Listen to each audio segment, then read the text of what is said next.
देखो जी, आप इसका वाला देख लो, आपके एनसीईआरटी बुक का 2.5 वाला पॉइंट। ये क्या है? आवेशों के निकाय के कारण विभव। निकाय क्या होता है? जब बहुत सारी चीज़ें इकट्ठा हो जाएं तो उसको निकाय कहते हैं। सिस्टम, जैसे हमारा शरीर है, अब इसमें पाचन तंत्र लगा है, परिसंचरण तंत्र लगा है ना, उत्सर्जन तंत्र लगा है, बहुत सारे तंत्र लगा कर हमको पूरा एक सिस्टम बना दिए। हम लोग यहाँ बैठे हैं, क्या है? सिस्टम है। यहाँ पंखा है, आप लोग हैं, सोफा है, ये बहुत सारी चीज़ लगी है, तो ये सारा चीज़ क्या कहलाता है? सिस्टम। जब बहुत सारी चीज़ मिल जाए तो क्या कहलाएगा? सिस्टम। ठीक है, तो इसी तरह से आवेशों का भी क्या कहलाता है? सिस्टम। निकाय। तो हम एक काम करते हैं यार, इसमें ध्यान देना, इसका भी एक रेसिपी है और सिंपल सी रेसिपी है। इसके लिए हम विद्युत विभव निकालना चाहते हैं कि बहुत सारे आवेश हो गए, सारे आवेश मिल करके कितना विभव उत्पन्न करेंगे, ये हमको पता करना है। ठीक, तो सबसे पहला काम क्या हो गया?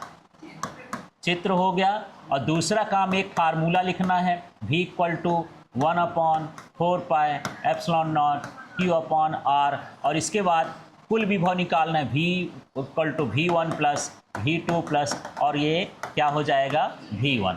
बस इसी को फॉलो करना है। ये 3 लाइन है ना। चलिए चित्र बनाते हैं। तो चित्र कैसे बनाएंगे? देखो, कहीं भी एक क्या ले लेना, एक पॉइंट ले लेना। पहला काम क्या हो गया? P, पॉइंट ले लेना। अब मुझे बहुत सारे आवेश बनाना है, 1 2 3 4 4 6 जितना बनाना हो बना सकते हो। तरीका देखो बनाने का, अपनी मर्जी से जहां ले जाना हो। 1 लाइन हो गई, 2 लाइन हो गई, 3 लाइन हो गई, 4 लाइन हो गई, 5 लाइन हो गई, जैठो लाइन खींचना हो आपकी मर्जी है, न बने तो लाइन खींचते रहना। ठीक है, ऐसे। ठीक, यहाँ पर हम कुछ पॉइंट बना देते हैं। एक जगह हम क्या रख दिया? Q1। कहीं भी लिख सकते हो। जब Q1 है तो इसकी दूरी को हम क्या लिखेंगे? R1P। और ये 1P नीचे लिखना है, बराबर में नहीं लिखना है। ठीक है, अब मैं यहाँ पर क्या लिख दूँ? Q2। तो अब बताओ इसका क्या होगा? R2P। यहाँ पर क्या लिख दूँ? Q3। ये क्या हो जाएगा? R3P। यहाँ पर क्या लिख दूँ? Q4। तो क्या हो जाएगा? R4P। यहाँ पर क्या हो जाएगा? Q5। तो क्या हो जाएगा? R5P। यहाँ पर क्या हो जाएगा? Q6। तो क्या हो जाएगा? R6P। ये आ गया। ऐसे करके एक लाइन और खींच देना है, यहाँ पर डैश डैश कहीं भी खींच देना।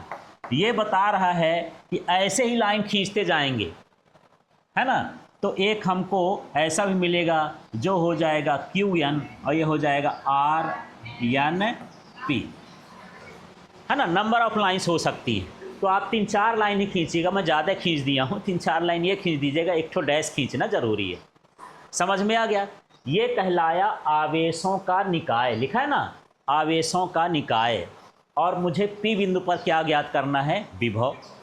ये Q1 भी इस पर विभव लगाता है, Q2 भी लगाता है, Q3 भी लगाता है। सारे लोग इस पर विभव लगा रहे हैं, तो कुल विभव कितना हो जाएगा? ठीक है, तो एक एक लाइन भर लिखना है।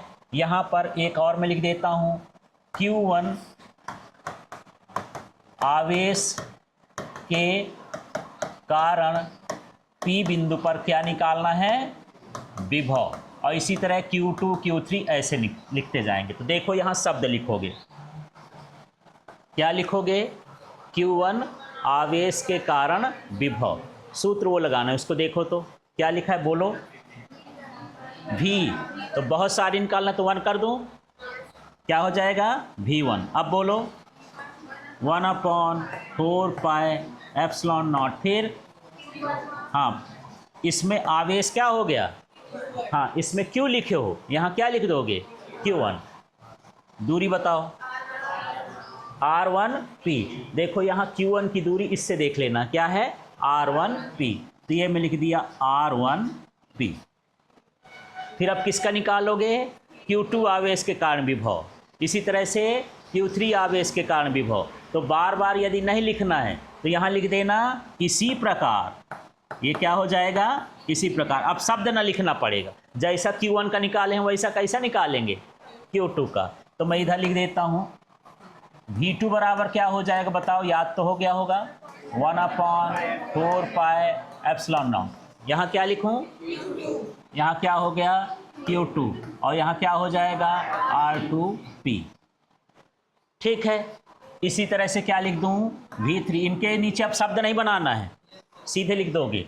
ये क्या हो जाएगा 1/4 पाई एप्सिलॉन नॉट Q3/R3P। कोई डाउट है क्या? इसी को तो बार बार उतार रहे हैं, मिठाई जैसे बांट रहे हैं, खा लो तुम भी खा लो तुम भी खा लो, ऐसे खिलाते जा रहे हैं। अब यहाँ पर कब तक निकालेंगे, तो ऐसा बता देते हैं कि भैया इसी के आगे जो है V4 भी रहेगा, इसी के आगे V5 भी रहेगा, डैश डैश मतलब जितना मन हो लिख लेना। अब मेरे पास टाइम नहीं है इसलिए मैं यहाँ पर लिख देता हूँ Vn बराबर क्या हो जाएगा 1/4 पाई एप्सिलॉन नॉट। ठीक है, अब यहाँ 3 लिखा है, अब क्या हो जाएगा n, और यहाँ पर क्या हो जाएगा RnP। ठीक है, अब जब पूरा निकाल लिए हो तो लिख दोगे P बिंदु पर क्या निकालना है, P बिंदु पर कुल विभव। ठीक है, तो कुल विभव के लिए क्या सूत्र बनेगा, V बराबर V1 plus V2 plus V3 plus dash dash dash और प्लस क्या हो गया Vn। अब देखो मैं भले 3 तक निकाला हूँ, आपका मन लगता है कि मैं V4 भी लिख दूँ फिर डैश डैश कर दूँ, कोई दिक्कत नहीं। V2 तक भी लिखोगे डैश डैश कर दोगे, कोई दिक्कत नहीं। ये आपको समझना है, 1 2 इधर लिखना है, लास्ट में n लिखना, बीच में क्या कर देना है डैश डैश कर देना। संख्या फिक्स नहीं है कि कितना लिख सकते हो। ठीक, अब चलिए अब क्या करना चाहिए, मान रख देना चाहिए। V1 का मान भी ऐसे आया होगा ना, देख ही लेते हैं 1/4 pi epsilon not Q1 upon क्या है R1P। चलिए लिखते हैं क्या है, बोलो तो 1/4 पाई एप्सिलॉन नॉट, यहाँ क्या है Q1 अपॉन क्या हो जाएगा R1P। ये V1 का मान हो गया। अब V2 का नहीं देखना है, इसी को लिख देना है 2 लिख करके, जहाँ 1 लिखा है वहाँ क्या लिख देना है 2। क्या हो जाएगा 1/4 पाई एप्सिलॉन नॉट और क्या हो गया Q2/R2P।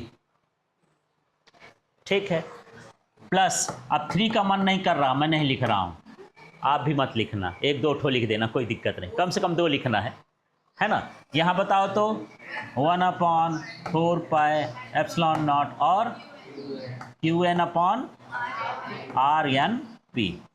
ठीक है, अब इसमें कुछ चीज़ देख रहे हो जो सभी में दिख रहा है, उसको बाहर निकालो। जो आदमी सभी के साथ मिलता है सही नहीं होता, ये मैं बाहर निकाल देता हूँ, इसको बाहर करो। बेकार का आदमी एक जन का साथ नहीं देता है। ठीक है, अब यहाँ पर लिख देते हैं V बराबर 1/4 पाई एप्सिलॉन नॉट, ये सभी में है ना। अब यहाँ पर बड़ा कोठा लगाना है, जो बच रहा है वो लिख दो। क्या बचा Q1/R1P प्लस क्या हो जाएगा Q2/R2P प्लस क्या हुआ डैश डैश डैश, और ये क्या हो गया Q1/R1P।